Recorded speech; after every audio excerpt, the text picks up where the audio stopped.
Well, Manchester United and their fans will still be on cloud nine, Mark Ogden, after that absolute thrashing of Southampton. It did get really ugly there at the end for the Saints, especially because it was a bad case of deja vu, knowing that Leicester also inflicted those same type of wounds on them not that long ago. So let's talk about Southampton because nobody's talking about them. How on earth do the players pick themselves up from this?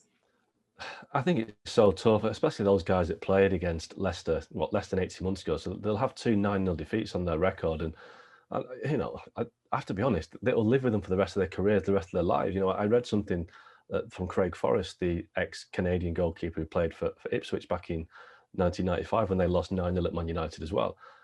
Craig was saying that even now, all these years on, the first thing that people ask him about is that game at Old Trafford when he let 9 goals in. And we're talking about top professional players who've achieved a lot in the game. They've had great careers, and all they will get asked about is, did you play that 9-0?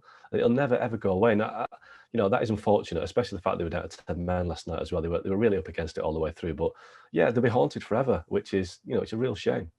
Absolute shame indeed, considering they had to deal with it twice. Looking at it from the Manchester United's perspective, and then knowing again that this is the second time it's happened to Southampton, it brought back the debate of should Man United have stopped scoring at some point, maybe at 6-0. Some say that, hey, look, it's actually a sign of respect that you keep going and you don't let up. Others say it's actually the opposite when you keep going at them like that. It's like flogging a dead horse.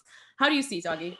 Yeah, listen, I remember a couple of years ago when Man City beat Burton 9-0 in the Carabao Cup semi-final. I came out and said that I think City should have stopped at 5 or 6 because they were embarrassing, humiliating their opponents. And I stand by that because the difference then between that game and the Man United Southampton game is that Man City were playing a team of lower division players that just weren't in the same league, not at the same level. It was embarrassing, and I felt that City could have eased off.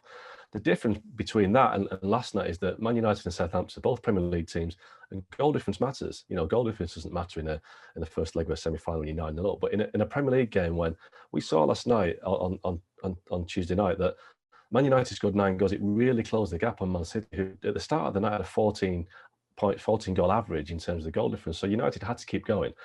I do feel sorry for Southampton that they were down to 10 men for like 89 minutes, and United really, really exploited that. But in a league game where goals matter, goal difference matters.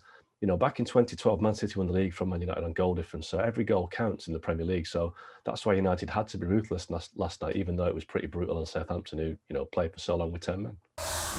Well, thank you very much for watching ESPN on YouTube. For more sports highlights and analysis, be sure to download the ESPN app. And for live streaming, premium content, and let's not forget as well, ESPN FC 7 days a week. Subscribe to ESPN Plus.